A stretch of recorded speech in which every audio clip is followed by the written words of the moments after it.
اے میرے پیارے دوستو، خواب غفلت سے بیدار ہو جاؤ، خواب غفلت سے بیدار ہو جاؤ، ورنہ یہ خواب غفلت آپ کو جہنم میں لے جانے کا سبب بن جائے گا۔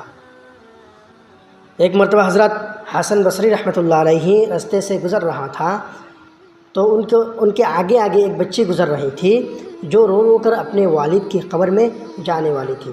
وہ قبر میں پہنچی تو حضرت حسن بصری رحمۃ اللہ علیہ پیچھے ان کا پیچھا کیا اور ایک جھاڑی میں چھپ گیا۔ وہ بچی رو رو کر اپنے والد کے قبر میں کان لگا کر یہ پوچھنے لگی، اے میرے ابو جان، کل جب آپ گھر میں تھا، جس وقت آپ کو بھوک لگا تھا تو میں نے آپ کے لیے کھانا پروسا تھا، آپ کے لیے میں نے کھانا تیار کر کے رکھا تھا، کیا آج قبر میں آپ کے لیے کوئی کھانا تیار کر کیا ہے؟ پھر بچی پوچھنے لگی رو رو کر، ہے میرے والد صاحب، کل جب آپ گھر میں تھا، اندھیرا تھا، جب میں نے آپ کے لیے چراغ جلائی تھی، کیا آج آپ کے لیے کوئی چراغ جلائی؟ ایسے بچے بہت سارے باتیں پوچھنے لگی۔ حضرت حسن بصری رحمۃ اللہ علیہ پیچھے چھپے ہوئے تھے، وہ جھاڑی سے سن کر رو پڑی اور آہستہ آہستہ آگے بڑھا۔ پھر بچی کے پاس آ کر حضرت حسن بصری رحمۃ اللہ علیہ بچی سے پوچھنے لگی، اے میرے پیارے بچی، آپ اپنے والد صاحب سے یہ نہ پوچھے، آپ اپنے والد صاحب سے یہ پوچھے کہ کل جس وقت ان کو قبر میں دفنایا گیا تھا، وہ پچھم کی طرف ان کا چہرہ موڑ کر رکھا تھا، کیا وہ پچھم کی طرف ہی ہے؟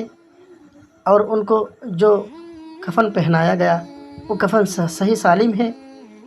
ان کا جو بدن ہے وہ صحیح سالم ہے؟ ان کے ساتھ کیا معاملہ ہو رہا ہے؟ اب یہ پوچھیے۔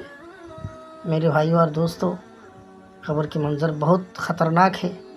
قبر کے جو موت کے بعد جو اصل ہمارا جو مقصد ہے وہ ہے ہمارے موت کے بعد الدنیا مزرعۃ الآخرہ، یہ دنیا ہے آخرات کی کھیتی۔ بھائی دوستو بزرگوں، محترم عزیزو، ہم جس راستے پر چل رہے ہیں سراسر غلط ہے۔ جس راستے پر ہم کو چلنا ہے وہ راستہ ہی ہم بھول گئے ہیں، غفلت میں پڑ گئے ہم سب۔ جو غفلتی ہم کر رہے ہیں بالکل یہ سبب جہنم ہو جائیں گے۔ یہ جو غفلتی ہم کر رہے ہیں بالکل سبب جہنم ہو جائیں گے۔ جتنا غفلت ہو گئے، پیچھے ماضی میں گزر گئے، وہ سب چھوڑ کر کے آج سے انشاءاللہ توبہ کر کے سب کے سب اہدنا الصراط المستقیم پر چلے، صالحین میں سے بن جائے۔ اور ایک ہمارے جو مصیبت ہے صرف اور صرف اللہ کو یاد کر کے ہی ہم دور کر سکتے ہیں، اس کے سوا کوئی اور راستہ نہیں ہے۔ اللہ ہم سب کو زیادہ سے زیادہ اللہ کی عبادت کرنے اور اللہ کے رسول صلی اللہ علیہ وسلم کے طریقوں پر چلنے کی توفیق دے۔